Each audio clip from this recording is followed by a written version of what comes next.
Tutankamón, la maldición. A ver, esto es un poco como el exorcista, ¿no? Que hay como cosas que están como malditas porque mucha gente que, en teoría, participa en algo luego va falleciendo de forma rápida o extraña. En el caso de Tutankamón, ¿es cierto que murieron muchas personas de las que descubrieron todo el tinglado rápidamente, de forma no muy normal, o no? ¿O eso es todo pura mística? Es cierto que murió una. De viejo, de morir. Es cierto que... No, de viejo no. Fue por una septicemia provocada por la infección de la picadura de un mosquito. Y además el que muere es el jefe, ¿vale? No Howard Carter, que era el currito, sino el que ponía la pasta, que era Lord Carnarvon.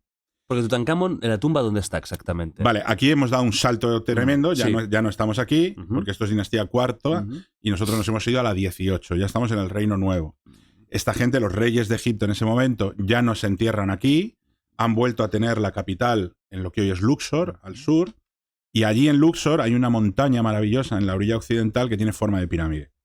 Por lo cual los reyes de esa época dicen, ¿para qué vamos a construir una pirámide? Aquí, si la tenemos ahí. Entonces las tumbas se hacen debajo de esa montaña, en un valle que hay escondido a la parte de atrás, ¿no?, de la montaña. Eso es el Valle de los Reyes. Allí hay hasta 64 tumbas que se hayan encontrado hasta ahora, la mayoría pertenecientes a reyes de este periodo. Claro, uno de ellos es un Mindundi, que no era nadie, que era un niño que se llamaba Tutankamón. Precisamente el hecho de ser un don nadie es lo que hace que se le olvidara rápidamente y su tumba quedara completamente sepultada. Entonces, ¿qué es lo que ocurre con el descubrimiento de la tumba de Tutankamón y de dónde viene la maldición de la tumba de Tutankamón? Aquí tenemos que ubicarnos en los años, bueno, antes de los años 20, principios del siglo XX, con un arqueólogo, que es Howard Carter, que era por aquel entonces una persona venida menos, que había tenido varios problemas y demás, había renunciado a su trabajo y estaba por allí sobreviviendo, vendiendo acuarelas a los turistas, ¿no?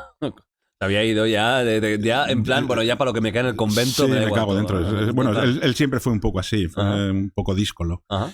Pero se cruza en su camino un adinerado, un lord británico, inglés, que era, de hecho, si has visto la serie de Downton Abbey, pues es el dueño de ese castillo, es el castillo de Highclere, ¿no? Que son los que pagaban, los mecenas que era pagaban el mecenas. Las grandes, a veces, excavaciones, ¿o no? De hecho, él no era un gran mecenas. O sea, él era el Lord Carnarvon era un tío que coleccionaba coches.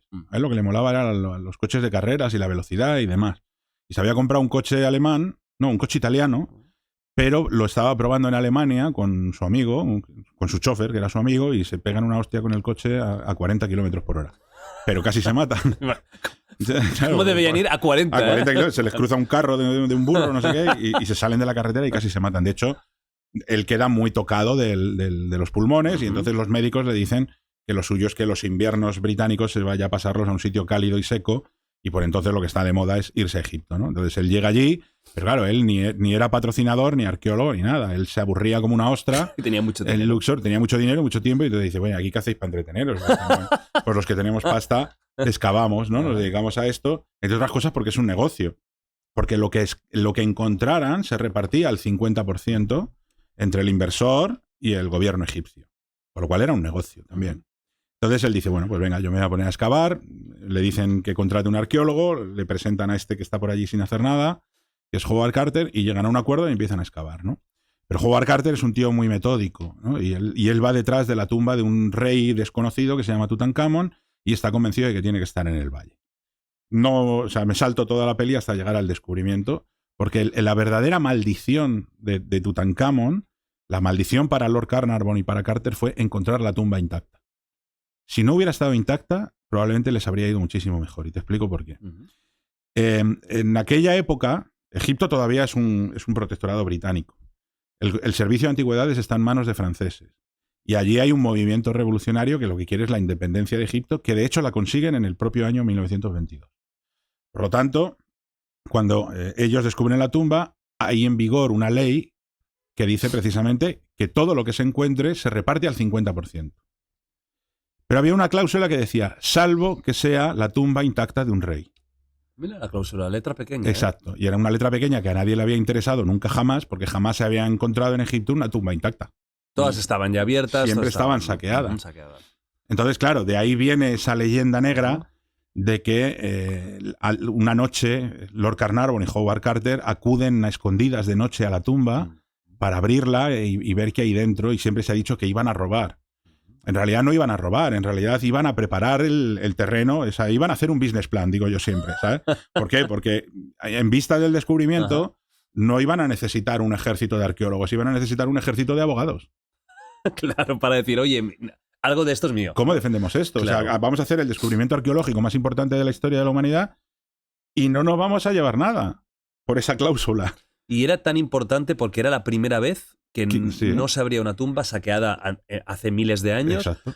Y eso estaba tal cual se había hecho, Exacto. pues imagínate, ¿no? En esa época. Claro, lo que se documenta en la tumba de Tutankamón es que, por lo menos en un par de ocasiones, se intentó robar. O sea, había un agujero por el que entraron los ladrones, aquello estaba todo revuelto cuando lo encontraron, y es como, oye, aquí han entrado a saquear. Eso es obvio. Hay evidencia de un agujero por aquí, otro por aquí, esto está revuelto, faltan cosas, se han encontrado cosas fuera, con lo cual eran cosas que se les cayeron cuando huían. Entonces, legalmente, ¿qué entendemos por tumba intacta? Yeah. Entonces ahí es donde entra el debate legal, ¿no? Y claro, al final se llega a la conclusión de es tumba intacta si está el rey dentro. Y por eso ellos entran una noche y abren un agujero para ver si está el rey. Y cuando ven la cámara intacta dicen, mierda, está el rey. O sea, donde otros dirían, wow, está el rey, pues ellos deberían decir, mierda, está el rey. Nos quedamos sin nada. Claro, ¿qué es lo que ocurre? Lo que ocurre es que obviamente el descubrimiento se pone en marcha. ¿Porque abren el sarcófago en ese mismo momento? No, esa noche no. Esa noche lo que ven son las capillas de oro, pero lo que ven es el sello de las capillas intacto, con lo cual nadie lo ha abierto. O sea, el rey tiene que seguir dentro. ¿Pero cómo era esa cámara?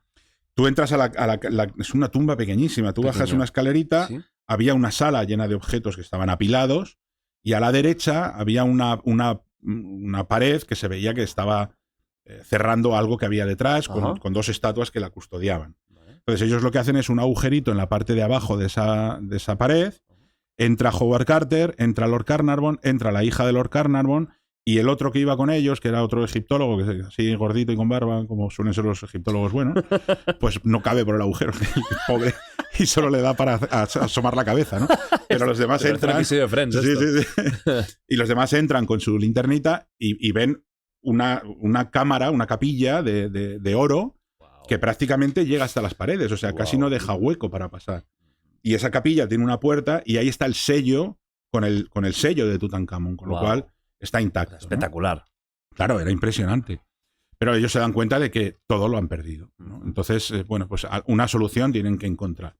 Y ahí es donde empieza la maldición. Porque la maldición empieza cuando Lord Carnarvon cierra un negocio que le va a hacer millonario más allá de quedarse o no quedarse con las piezas, que es llegar a un acuerdo con el London Times para venderles la exclusiva de toda la información y toda la documentación de la tumba.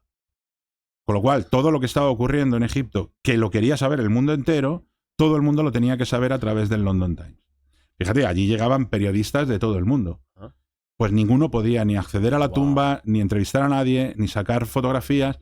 Todo se lo tenían que comprar al London Times. Y entonces, en este cabreo generalizado, porque aquello cabreó a todo el mundo, resulta que Lord Carnarvon, apenas 4 meses después, en un viaje, le pica un mosquito y él, afeitándose, se corta, la herida se le infecta, le provoca una septicemia y muere en el Cairo. Bueno, hubo gente que llegó a decir, se lo merece. Fíjate si le tenían tirria y si le tenían manía. Se lo merece, ¿no? Y entonces, a partir de ahí, de ese se lo merece, se convierte en un... Le ha castigado Jesucito. Bueno, no Jesucito, ¿no? Tutankamito. Le ha castigado Tutankamito por tal. Y ahí es donde hubo muchos periodistas, muchos periódicos amarillistas que dijeron, joder, esa historia es más chula porque no, si no tengo dinero para comprar la información, si me invento una cosa que no es, voy a quedar mal. Joder, ¿dónde no me puedo inventar lo que me dé la gana que no me van a pillar? Y entonces surge la historia de la maldición. Las muertes, ¿no? Las muertes que se acontecen, porque claro, hay gente mayor y hay gente que... Entonces, aquello se magnifica. Cuando muere Lord Carnarvon en el Cairo, se va la luz en todo el Cairo. Y es como, bueno, los que vivimos en el Cairo sabemos que se va la luz cada 2 por 3, no hace falta que muera nadie, ¿no? A la misma hora, el mismo día, muere su perrita Susie en el castillo de Highclere. Eso no es verdad. Eso se lo inventó el hijo de Lord Carnarvon. Eso contado por los actuales lores de Carnarvon, ¿no? O sea, pero se hizo una bola de nieve enorme que muchos periodistas se suman a ella porque no tienen otra cosa que contar. Entonces, los que tenían acceso, porque tenían dinero a la información, la compran y van contándola. Pues hoy se ha sacado la máscara, mañana se va a trasladar al valle lo otro. Hemos comprado la fotografía que hizo Harry Barton, que era el fotógrafo que tenía allí Howard Carter, y para publicarla en portada. Pero claro, eso era un dineral para la familia Carnarvon. Total. O sea, es de donde ellos iban cobrando royalties, por decirlo de alguna manera. Los que no tenían dinero para acceder a esa información se la inventaban. Y entonces, claro, para dar credibilidad a eso, pues ¿qué está de moda? Fíjate, años 20, justo después de la Primera Guerra Mundial, pleno auge del espiritismo. Joder, pues si un periódico le puede entrevistar a Arthur Conan Doyle sobre espiritismo diciendo que bien merecido tiene Lord Carnarvon haber muerto por todo lo que ha hecho. O sea, Conan Doyle lo dijo eso. Sí, Conan Doyle fue uno de los que se sumó al carro de la maldición de Tutankamón. Claro. Genio literario y mala hostia muerte, también, ¿eh? Sí. Y sé que todo al final es una exageración de la propia prensa para tener algo de que algo hablar. Que publicar, algo de lo que hablar. Claro. Claro, O sea, el tío muere meses después. La tumba se descubre en noviembre y él muere en abril. Claro. Pero fíjate, Howard Carter, que es el descubridor de la tumba, estuvo 10 años excavando y no le pasó nada. Y luego se retiró, se fue a vivir a Londres y murió otros 10 años después. Con lo cual, casi 10 años después. Pues no sé, o sea, era muy selectiva la maldición, con unos sí, con otros no. Depende de cómo tenías el día, cómo le caías, depende de cómo le caías. De cómo caías. Tutankamón es uno de los mitos y hablamos de claro, pero mucha gente piensa en las momias, ¿no? Y es algo que, bueno, que nosotros nos queda muy lejano, la momificación, que no ha sido solo en Egipto, hay muchas civilizaciones que han momificado, pero es cierto que la momia egipcia es la mítica, porque además hay unas cuantas conservadas y tal. Sí. ¿En la Gran Pirámide, por eso, se encontró restos biológicos ahí dentro o no? No, en la de Giza no. ¿Y eso cómo es posible? Pues porque es una de las más saqueadas. ¿Y saqueaban incluso el cadáver?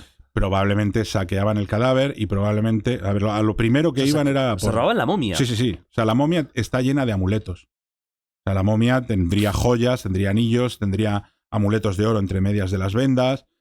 Entonces, no se limitan a le quito la máscara y el collar que lleve por encima.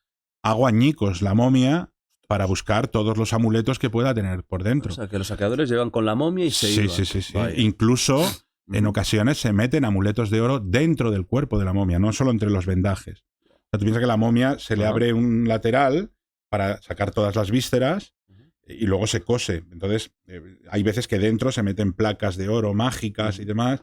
El propio cuerpo por dentro podía tener amuletos. O sea, que hacían un destrozo con el cuerpo alucinante, completamente, ¿no? Lo cual no significa que no se hayan encontrado restos humanos en algunas pirámides. Que es otra de las cosas que se dice para defender que no son tumbas. Hay pirámides donde se han encontrado momias. Incluso en algunas se han encontrado los restos, no intactos, pero sí restos del rey que tenía que estar enterrado dentro. Por ejemplo, la pirámide roja de Snefru se encontró el pie. Y probablemente es el pie de Snefru, por la calidad de la momificación. Es el único que podría estar enterrado ahí dentro con esa calidad de momificación, con lo cual probablemente era el pie del rey. Ostras. Pero claro, lo que sería la momia en sí muchas veces se la llevaban para luego hacer ellos su destrozo, agarrarle... O la destrozaban in situ para buscar, o si tenían tiempo o no tenían tiempo, se llevaban la momia y luego ya la destrozaban, claro.